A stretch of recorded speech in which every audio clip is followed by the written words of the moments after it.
Hello my brothers and sisters, my name is Tim Heijen and I am a dragon witch. Welcome in somewhere in the south of Belgium, and here I want to explain to you something more about being a dragon witch. Being a dragon witch, my brothers and sisters, isn't easy. You know why? You know why? You always have to keep it hidden, have to keep it secret. You just cannot go out with this information. I know in the beginning of my path, I know how it sounded, and I know how people will react with it. That is actually the only reason why I was pushing the dragon away.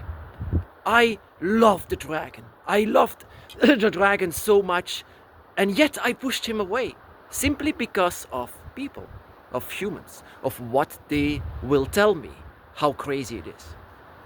And my brothers and sisters, and what is the most difficult part of this actually, is that people, and even in this community, and that is what I don't understand from people, is that a lot of people just connect dragons with fantasy. And that is not at all what I want to explain to you. Because I have seen the dragon. I have I've experienced the dragon.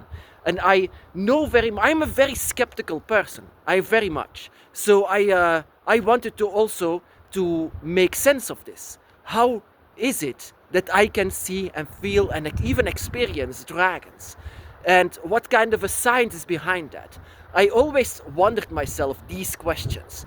But these questions are sometimes never questioned by a lot of people on the dragon community. That is what I want to say. And some people, and that is what I mean, don't understand me wrong. You know, I love to play games with Spyro, for example, and I loved the fact that Spyro existed. Spyro, if you don't know it, that is a video game about a purple dragon that is in fact a hero to save his family or the other dragons from danger. And yeah, it's a very childish game, it's a very colorful game, but it was the game for the first time that you can be a hero in the skin of a dragon. And that is a game that I love very much as a child. And also the coming up game Legend of Spyro was even greater. It was epic. But yeah, it's still a game. It's still a game, and I don't want to say that a game and real life is the same thing. And that is what I just want to say. Dragons are no fantasy. Dragons are real. Dragons are no video games. Even though a lot of people, yeah, even if I was invited to explain some things about the Dragon's Path on the radio station, they immediately put on the music of Game of Thrones. Even though I never watched Game of Thrones, I don't even know what this show is about. Even though they always connect dragons with fantasy.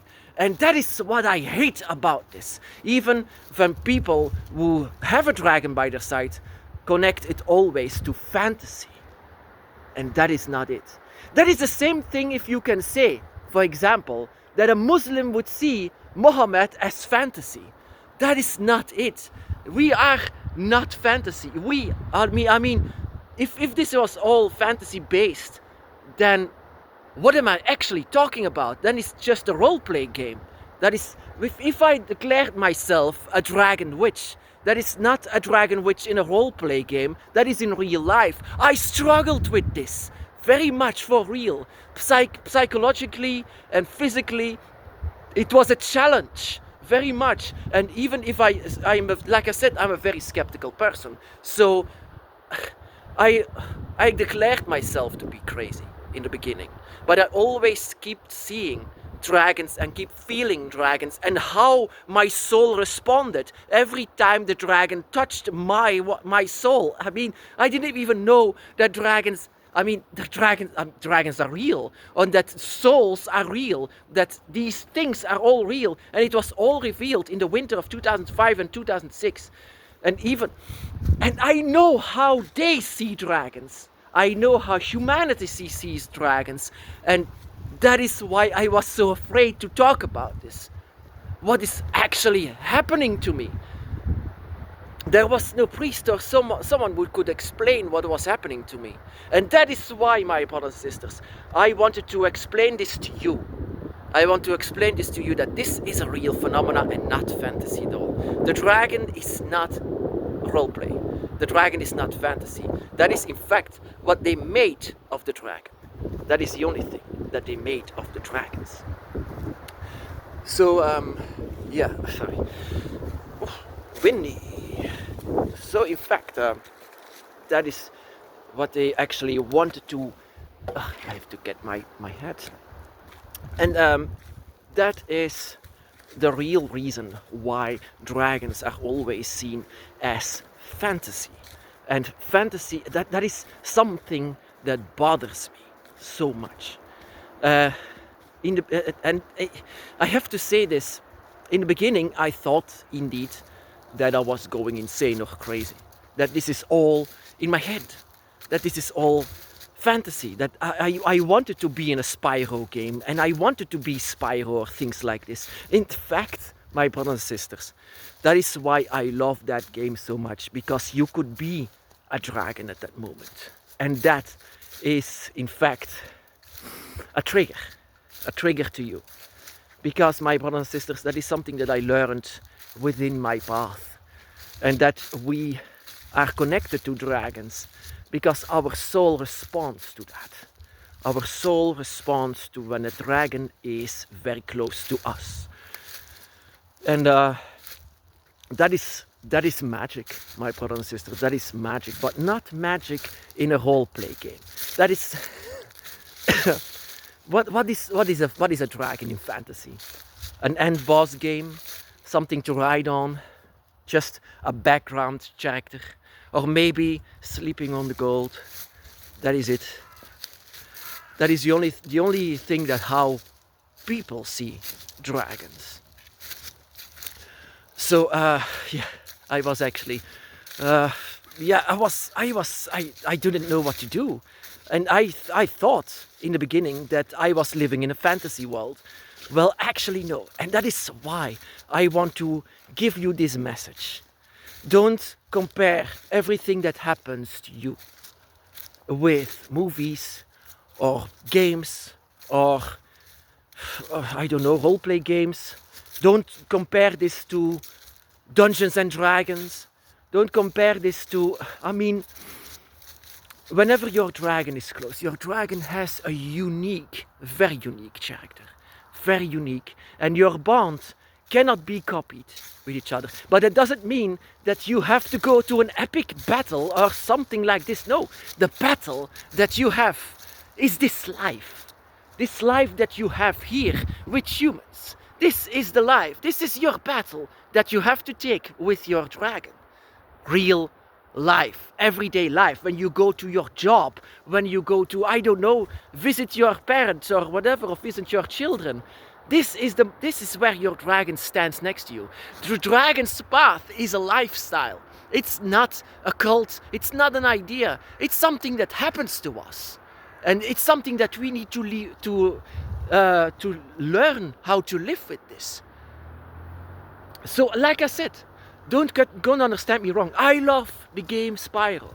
It teaches the children how to be a dragon. It triggers a lot of brothers and sisters. It triggers us. So I love that game, but there are horrible games as well.